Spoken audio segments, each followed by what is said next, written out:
Oh, well, welcome to another episode of The Grove. Shout out to our partners, Clean Tech Growth Lab. If you're growing anywhere in the clean tech space, and if you're in any other industry, Craze and friends, but without them, it would not be possible to interview cool people doing cool things like Jimmy. Welcome. Thank you. Thank you, Blake. Glad to be Yeah. here to share our story. Oh, cannot wait. So I want to recognize you for hopping on the schedule for today. Jimmy and I met last week at an event in Boston at Greentown Labs. They had their annual summit. It was super awesome to be part of Mhm. it. Jimmy and I met. Jimmy gave me context into what they're doing, which we'll learn more about. But Yeah, immediately, I was really excited to talk to you about how you got to where you're at, how you came up with the idea, your story personally, everything like that. So, before we get started, if you could give a brief introduction of yourself and what you're building. yeah. Hello, everyone. I'm Jimmy Chiu. So I'm a chemist by training. So a little bit of myself, like how I get into this whole journey. Yeah, So back in 20, let's just do it. Like start from my high school, right? Like I was let's thinking, do it. what should I do, right? In college, like what major I should do.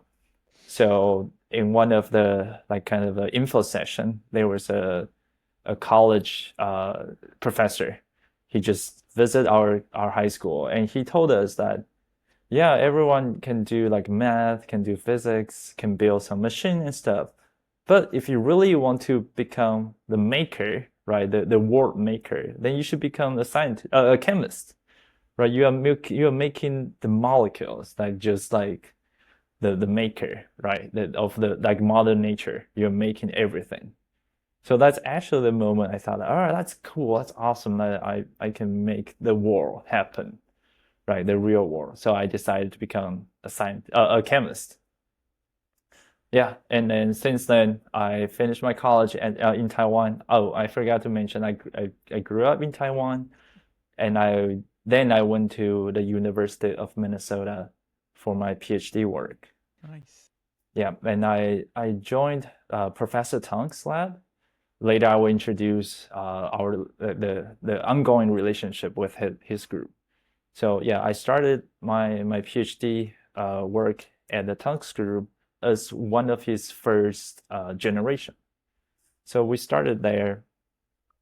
His first project, like he wanted me to start, or like he introduced like a few different projects. The first thing he brought up to me is like using CO2, carbon dioxide, as the building block. And I was attracted to that idea, right? Like we have learned like CO2 or carbon dioxide is a pretty big greenhouse gas, right? That cause some like uh that we learn about those kind of weather extreme conditions and things gets worse and worse, right? The global warming about from the carbon dioxide. So that Hmm. was very exciting thing that my advisor is highly interested in this topic and wanted to do some real work from the chemistry perspective. So that actually was my first project, right? Just take CO2 to do something else to make into valuable materials. So that was my first initiative. Of course, like by that time it was a little bit too early, so the chemistry didn't go anywhere. We failed, quote unquote failed. We didn't get enough funding, so I ended up switching my project to another different topic, totally not related to the CO2 or any kind of material. Yeah. Interesting. How long ago was this? Wow, that was I started in 2013 and Okay. then I switched project probably like 2015, 16-ish. Okay. Yeah. Yeah, so almost 10 years ago, right? I kind of quote unquote dropped that dream using Got it. CO2. Yeah. And then after 2019, yeah, I graduated. I started my actually first job at DuPont, right? One of the biggest chemical companies in the United States. So I was working there and had some chance actually to progress my career into the managerial role. So very lucky. And then by that time, my advisor, Professor Tunks, uh, we had a catch up session, and he just brought up to me like, "Hey, Jimmy, we have filed a patent on the new CO2 utilization technology, Oh wow. right?" And just asked me whether I would be interested. So I thought, yeah, that sounds very cool because that resonates. Like that's still my dream, right? To solve some real world challenges, right? Using CO2 and to reduce the carbon emissions from the chemical process. Yeah. So yeah, so we decided to submit a grant proposal through the Department of Energy, and luckily we got it. We got phase one, we got phase two. So the phase two money was big and it was uh, great enough for us to really start our like full-time lab. So the total amount we got from the Department of Energy was about 1.9 million ish. So that we use the whole chunk of that money to build our current lab at Marlboro. So, And that was 2019, 2020.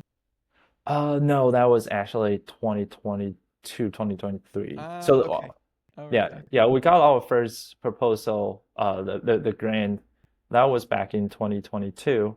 That time I was more like behind the scene doing more like consultant work. A majority of the work was done at the school. Yeah. Our project was the STTR, so technology transfer research. So the Professor Tongs still the PI, the principal investigator of the whole project.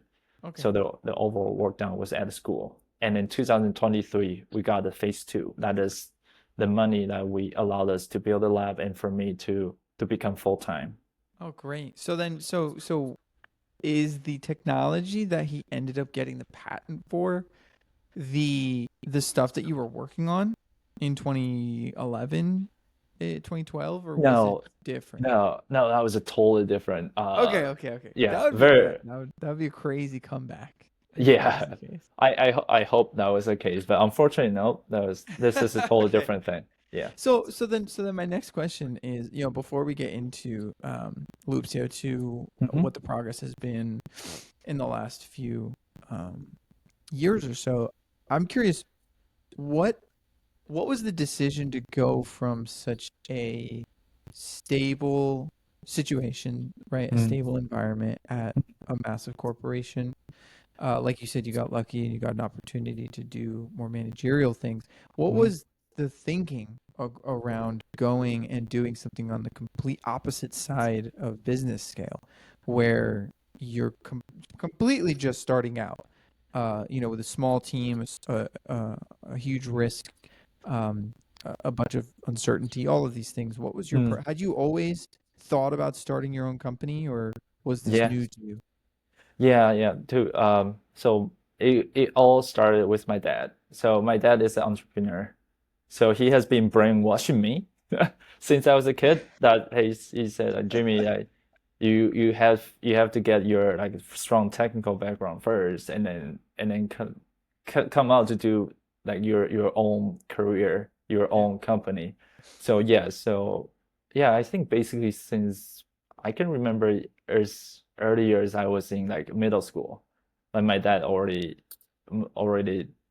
tried to convince me to do so, right? Like at my home, my parents' home, like my dad is a HVAC engineer. He has his Nice. own company, engineering company. Nice. But like there was one moment my parents' place was filled with dirt because my dad was super interested in making dirt from some like organic materials. Like he was just like, all right, I want to do that. So he just studied a lot of dirt thing, like for of course for agriculture purpose. Yeah. Yeah. So he just thought we had a lot of dirt. It was kind of that was kind of dirty, really. I mean, and that the place he put all his dirt is the same level of my room. So that was kind of a little bit annoying, to be honest with you. Yeah, yeah. But yeah, But but so that had you never thought about or tried to or wanted to start your own company before this opportunity came about? No, that time there wasn't a strong opportunity for me to do so because chemistry is really, really hard. Okay. Chemistry is of course, is part of the hardware, right? And then chemistry stuff is more like commodity. So there would definitely be a lot of like investment that is needed. So it's pretty much until we get the phase two money, which is like phase two is like $1.6 million, right? That's the money that's only barely can cover our like a mini pilot lab right now at Marlborough, Massachusetts. Sure. So before that, there I it's very hard to come up with an idea Okay. that don't need much money to do so. So yeah. So So, only up to this point, okay, yeah. gotcha. Mhm. Okay, so then let's go back to that moment where you guys had a catch-up session Yeah. and you were pitched on the idea of joining this team and you ultimately said yes. What was the state of, I mean, I guess you guys hadn't built out the lab that you're currently in now. So what was the state of Loop CO2 at the time that you joined? Did it have a name? Was it just like verified research that you were pursuing? How many people were a part of the team? These types of things. Wow. By that time, we start everything from zero. So Okay. by that time, I was pitched, like there was nothing. I only like my PhD advisor, his lab. He had a student working on that. They published in a very good scientific journal. They had the patent filed, and that's it. So there's only one student working on this topic. So yeah, we start from zero. We got it. Luckily, we just got the phase one for the STTR, which is about $260,000. So that was enough for us to to do some proof of concept. Okay. Yeah, but majority of work still at the school to pretty much tell the Department of Energy like how this material can be applied. What's the potential of this material? How long did that take? The proof of concept. Yeah. Yeah, that was that first year was the STTR phase one money. Okay. Yeah. So it was you. So how many people were a part of the team that were coming up with proof of concept? Oh, so besides my PhD advisor, we have a Yeah. CEO, so A1 Wang. He was also in the Greentown event. He Yep. was busy talking with other people. Yeah, so Yeah, yeah. he's our CEO. He doesn't have any chemistry background. He has established a few like startup companies before, so serial entrepreneur. Okay. So he's leading on the business side and also the operation. Yeah, so he's on the commercial side, and I'm from the technical side. My Gotcha. advisor is on the scientific side. So yeah, we started with three of us, the three Great. founders. Mhm. Okay, and so it was three of you that worked until a proof of concept, and then after the proof of concept, you received the funding, and Yes. then what you used the funding for was to open a lab and hire a few people. Yes, yes. Okay, so and how long ago was that again? Remind me. Oh, the after the proof of concept, that was the Yeah. summer of 23. So Okay, about 23. slightly more than 2 years ago. Okay, cool. So then walk me through what has been happening since then. How have things Wow. changed? Wow. Yeah. That's a really good question. So we spend a lot of time on the IP for sure, right? Okay. Because our material, this chemical is new. It was never on the market before. So we had to demonstrate, right? Besides the proof of concept I mentioned that we demonstrate to the Department of Energy, we also need to demonstrate our potential customers. So this business will be more a B2B business. So the customers are those big chemical corporates. They need to know how to use this new material, right? They need to understand this a little bit more. So we have to demonstrate it in-house and also to protect those applications. Okay. So we spend a lot of time on the testing different applications, and then file the patents around those applications. That's one. The second thing is just like I mentioned, the lab that we built the first kind of first of a kind, like the 20-liter reactor for this type of chemistry. To be honest with you, this chemistry was actually discovered 40 years ago in Germany. My advisor, Professor Tonks, he identified one of the key steps to turn that into a broadly chemical category we call polyesters. So polyesters, besides the PET bottles, there's a lot of different polyesters that has been used in our daily life. One thing that is most outstanding or people heard a lot is actually called the bioplastic, because polyesters are the category that's easily to be degraded compared to other major materials in the market or in our daily life. Okay. So Professor Tonks, he found a way to turn this process to put into the polyester family. So that's how he discovered this or made the huge breakthrough, and that's how we get the proof of concept done, right? And then so we put the money in to build our lab. That's the first kind of this reaction to be scaled out to this large quantity. Sure. Right. So each batch we can generate 5 to 7 kilo of the samples. And that's actually a lot of customers that we talked to during our phase one funding. We talked to them and they say they want to see the scalability, because a lot of stuff if it only comes from the school lab, it's very tiny quantity that the customers, they worry about the scalability. Sure. If they found anything that's promising, but this chemistry cannot be scaled up, then that would be a huge issue to them, because their effort will be all wasted. So a lot of companies, they actually wanted to see the result out of our big reactor. So that's how important this lab is. We have to demonstrate the scalability, as well as to use that to deliver the samples to the potential customer. So is this mainly been what has been going on in the last 2 years, or did you accomplish these goals in the first year, let's say in 2024, and then in 2025 you've expanded on that? Have there been certain milestones that you've hit in the last 2 years? Yeah, that's you are going to very details. Yes. So the first, like 2024, we were working things on in parallel. So we actually were preparing for the lab.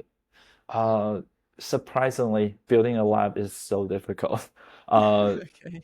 We of course we need to find a design team to help us to put everything together, right? Like the process in our brain, like how to make into they call the PMID, so pipeline, and the design, like a diagram, the diagram. Yeah. So we had to find a design team to put that into a very engineered diagram, and then we needed to find the contractors that can help us to build this diagram into the real equipments, right? That's actually also very challenging, because we are operating into the high pressure system, which is like 70 atmosphere, 60 atmosphere. So that is pretty high.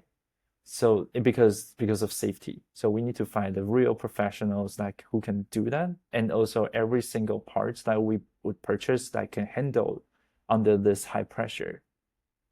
So that's actually very challenging, because the one thing actually is from logistic.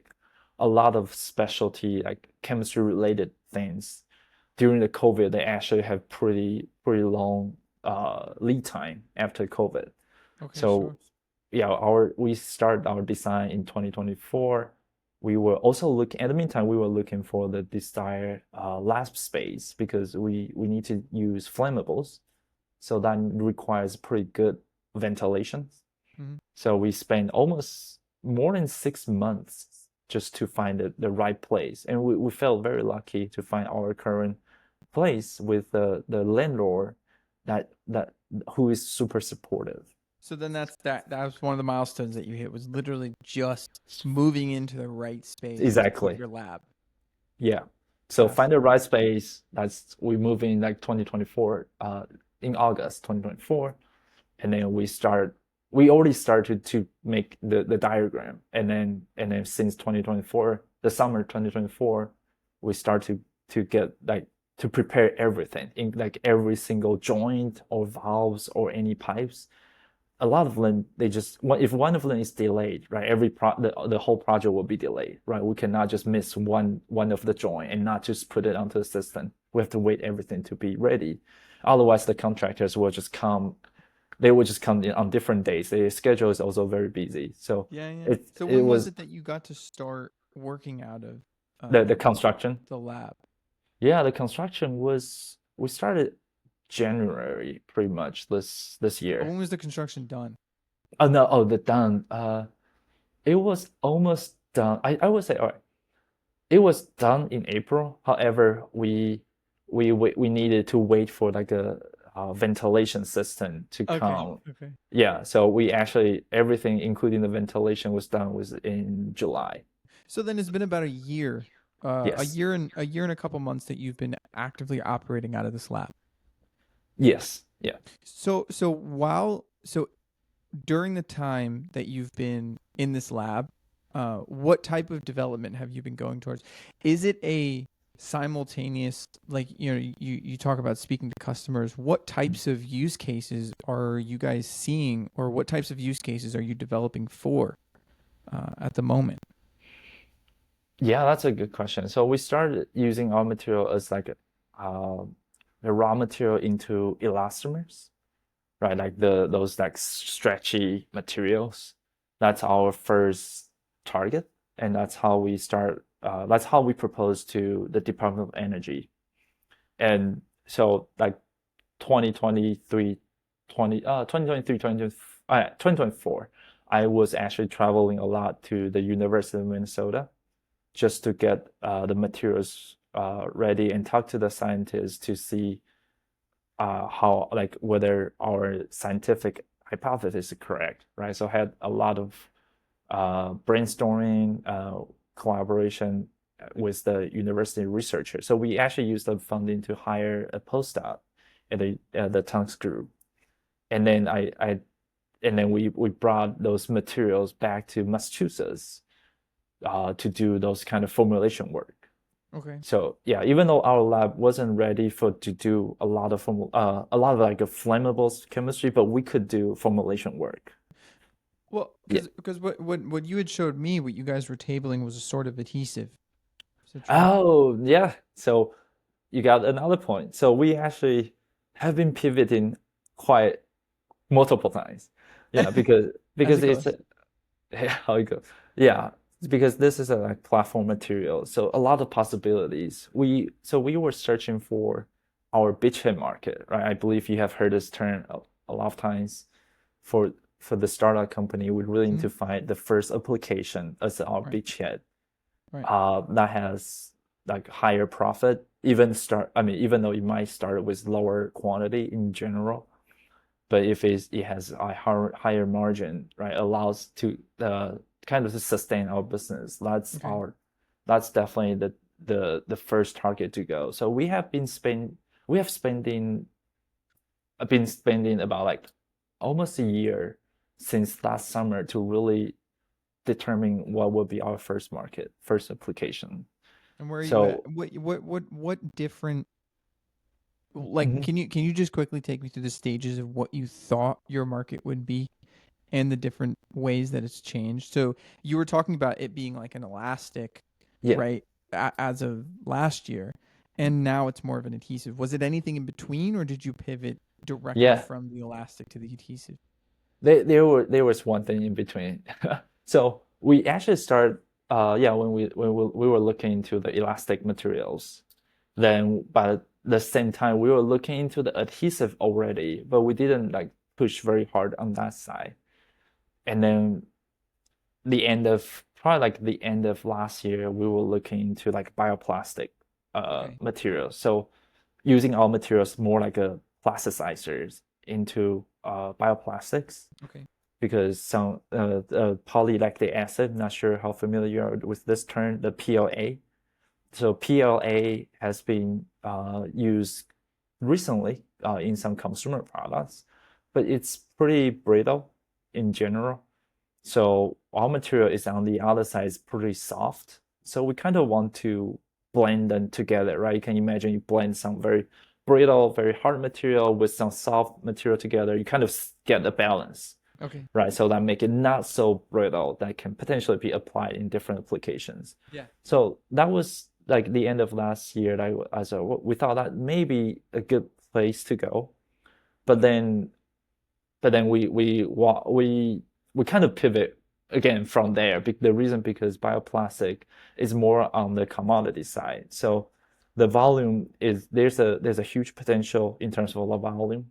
However, the price will definitely be very competitive because if we use in like consumer packaging, for example, no one wants to spend like a lot of money in packagings, right? So Yeah, yeah. so that definitely will be very challenging for us. We still see a huge potential on that. So if But for any, now, the focus is the adhesive now. yeah, adhesive and coatings, and yeah, that's what we. So then, quick question for that: How did you arrive at that decision? Why is it that that's what you're focusing on now?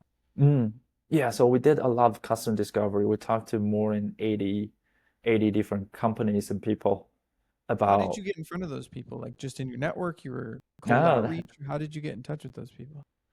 yeah. So I think well, actually three different ways, three different Okay. channels.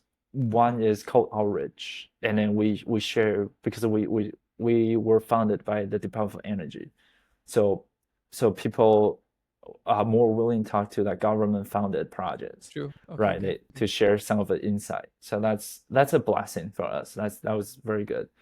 Uh, the second channel was from like a trade show, so Ah, we actually got supported from Department of Energy.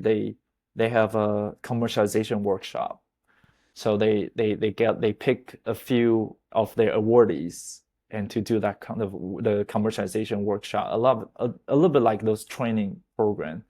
And then they sponsor us about $5,000 to the commercialization great. exploration activities like custom discovery. So that Okay. allows us to go to some of the trade show to cover our the attendance fee and also like a Okay. Yeah. hotel and also traffic. The Great. last one definitely is through our network. Sure. Yeah. Mhm. So with this and so the feedback that you got from all of that research was that there was an opportunity in adhesives or coating that you Mm. wanted to pursue. And so when you come up with a hypothesis like this, how are you going about testing it? Like, are you, is it customer partnerships? Is it really lab experiments that you're using to confirm or deny this hypothesis that adhesives or coating is the right way to go? Like, how do you guys plan to go from, okay, this is an opportunity Mhm. and validating that it's an opportunity and, going to market? Yeah, so that's you're right. Like we have to do some validation in-house. So that was Okay. actually the activities that we have been doing to fill the gap while we were waiting our full lab to be operational. We could Okay. still do some like as I mentioned, like a small formulation work that didn't require any flammables. We just mix stuff together and now just that can be done in without the required ventilation, for example, because we were not handling any flammables. Okay.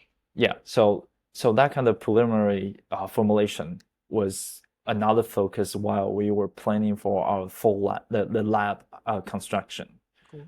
Yeah, so with those like preliminary data, we can then engage with customers to say, hey, we have like those samples that you saw in the event that we have achieved like a coating They're or pretty cool. adhesive. Yeah, yeah. That's and we just handed to the potential customer. Actually, like 3 weeks ago, we were in Germany for the worldwide largest trade show, which is called K Fair in Düsseldorf, Germany. So it's like the largest plastic show.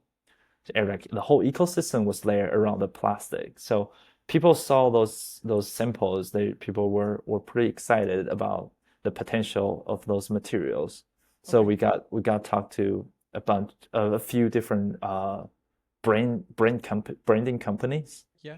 Yeah, so when people saw those kind of stuff, they definitely have a lot of ideas, especially chemists, right? People can start to think about how to use this kind of material and Nice. how to blend, mix, fit into their product line.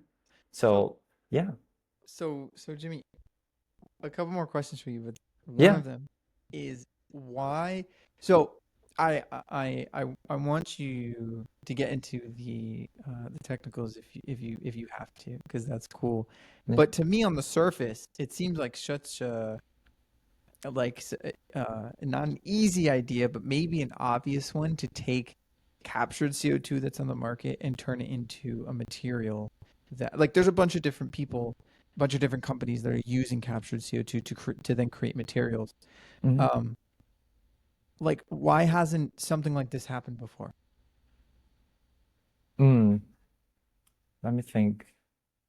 So there are a lot of great companies. They are also using the chemical way to turn the captured CO2 Mm. to the products. Uh, they are using they are using some well-known ones. They use what they call electrolysis. The electrolysis is to directly use electricity as the energy source, then to turn the CO2 into some other molecule, which is awesome. Uh, the electrolysis is kind of a newer technology compared to typically thermal reaction, right? The thermal reaction, you just heat it. You do kind of like a pressure cooker, for example, right? It's more straightforward.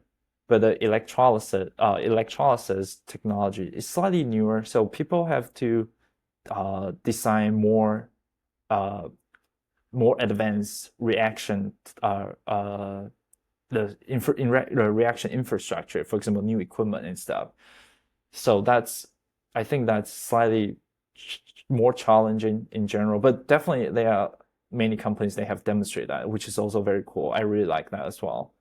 Our on our side, we are doing the thermal process, but we are generating new molecule. So I forgot to mention, for they do the electrolysis, directly input the electricity, they are making existing molecules. So their products are the same molecule in terms of the atoms, like the same structures, same atomic structure. I mean, and so for them, it's like their process will need a lot more efforts to develop those infrastructure.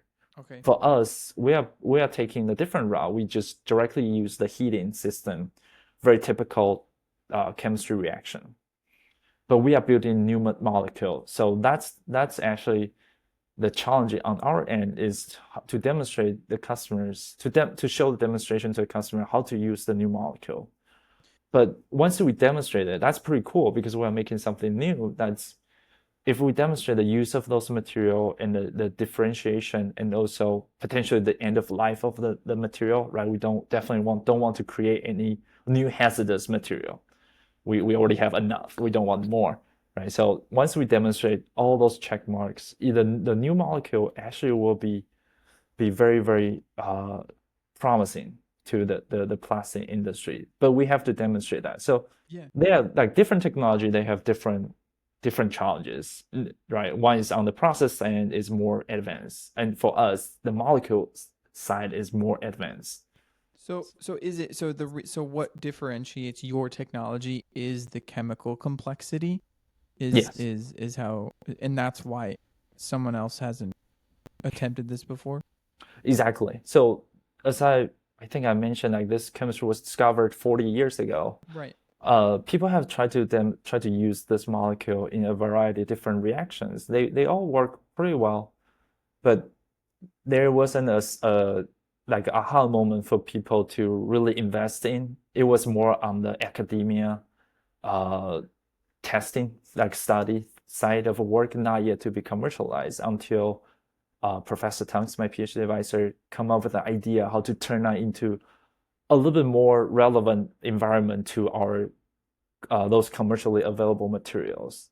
Then that was our aha moment to say, hey, that's the route we potentially can commercialize that.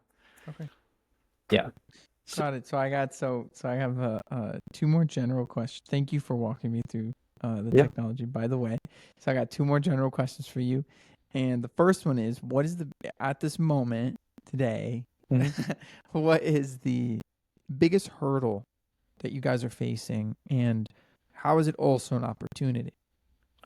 Yeah, that's a great question. So the biggest hurdle, uh, also the of course the hurdle always actually is the opportunity. Is the material, right? So the material, the overall, not just the like the green tech ecosystem, but also Mhm. I think general audience. People, it's hard for people to understand chemistry, right? For example, based on my personal experience, whenever everyone I talk to, when I say, hey, I'm a chemist, people will say, oh, that's so cool. Like we suffer from chemistry in high school or in Right. college, right? Because chemistry is like, you can imagine. Let me just take an example, right? If you see a liquid, you think, oh, that's water, but this actually can be ethanol, right? It can be alcohol, it can be a lot of different things. It's really hard just by seeing this liquid, like colorless liquid, to tell what it is. So that's the challenge in that people, it's hard. Like for example, plastic. When we talk about plastic, for a lot of people, plastic is plastic, but they are actually, if you look at the recycling chart, there are at least seven different categories for recycling, and there are Yeah. actually more than 100 of different plastics. So that's the challenge and hurdle for people to understand material and also chemistry. And this challenges that brings to us more directly is on the funding side, Mm, because if we are making new absolutely. molecule, and the investor, if they don't have, for example, their G their LP, if their LP is not like chemical corporates, then that would be a little bit challenging for them to make connections. Then they don't understand how challenging it is to develop the chemistry startup, for Absolutely. example. So that's one side, and that also comes from the opportunity. That being said, if once we get into the commercialization stage, this material will stay there forever, right? Once you get into this complex supply chain, people loves it. Once people love it, like once we prove it, it will stay there forever. Mm, It will not be easily replaced. Of course, to get into the market takes a lot of time and yeah. effort. So that's also the reason we see ourselves, like we need to find an industrial partner who are forward thinking, willing to try new materials. There are a lot of companies they are willing to do so. I want to make it clear. So we see that momentum, right? In Yeah. Greentown Labs, a lot of Greentown Lab partners have stopped by our booth and just to want to have a deeper conversation, to make, for example, to make connection with their technical team, right? So once we make that connection and really successfully commercialize it, this material will just stay there forever, right? So Yeah. that's the opportunity. Oh, well said, Jimmy. That was so beautiful. So the last question that I have is with all those challenges that you're speaking to, this the stickiness of once you're in market, you know, that vision of being there, but understanding the work that goes into getting to that point. What inspires you? What inspires me? Can you maybe elaborate a little bit, like what kind of, which perspective do you want me? Yeah, you're interested? I am interested. The thing that I love hearing from people is that what you're doing is some of the hardest, work as far as building a company. As far as doing a job, as far as developing a new science, all these things are really hard. And I'm curious what I guess a different way to ask the question is what Mm. drives you, and it can be something as simple as, I love solving complex challenges. I love learning new things every day. It could be as, sincere as like, I've always, I've had this dream since I was a kid of being an entrepreneur and I'm doing it and I love it. And it could be something super, something very personal about the chemistry that inspires you, but it's just there's so much challenge in what you're doing. And I'm just curious for you personally, what keeps you going? You know, Yeah. what drives you to continue working on it? Yeah. So that I think you mentioned all of them already, right? Like from being as a chemist, I always feel curious to everything I'm handling. Like even though this chemistry has been demonstrated in a small scale, but once during the scale up process, there are a lot of uh, questions that we have to answer, and that's pretty fascinating. You get to put your hands into those real science that has the potential to be commercialized. That's actually that's the biggest achievement as a chemist, right? You are not really we shouldn't say like we are inventing a molecule, but we are making a molecule that will be in the market, which is unbelievable achieving, to be honest with you, as a chemist. Because as a chemist in the lab, you can make a lot of different things you can do, Yeah. but in the commercialization scale, that's very challenging. So that's one thing. Another thing is right, that kind of family thing with my father as an entrepreneur, and I'm also a father of two boys, so I really want to show them, hey, this is hard. Of course, a lot of frustrations, but I'm not giving it up yet, right? So want to demonstrate to my boys that yeah, your father can do it, and even their grandfather was doing it, right? And I can do it too, and they should be able to do it as well. So that resonates like a lot of philosophy that we are holding right now. Like Mm. we love to make connection with colleges. So we have actually hired five, at least five, I'm trying counting, six interns through Mass CEC, Mass Clean Energy Center program. Mm. That program is very supportive to us. So our those interns that we work with, they are all super awesome. There's one intern that decided to do PhD, right? We had a very close relationship. He asked me a lot of questions on what's it like being a PhD, and then he Mm. decided to do it, right? Which is awesome. And we have another intern now is working with us as a full time. So developing those young talents, right, demonstrate that there are possibilities in this world.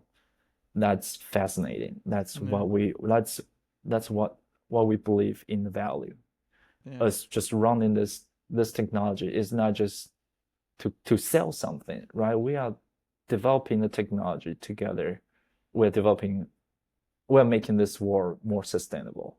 Amazing. Jimmy, thank you so much. See, this is what I'm talking about. I'm glad you asked Yeah, for the clarification of the question because that was a beautiful answer.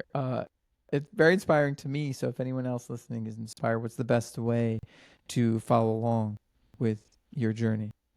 yeah. Feel free to. I should be able to find me on LinkedIn, or just search Loop CO2.com. That there's some like we have our contact info on the website. So Nice.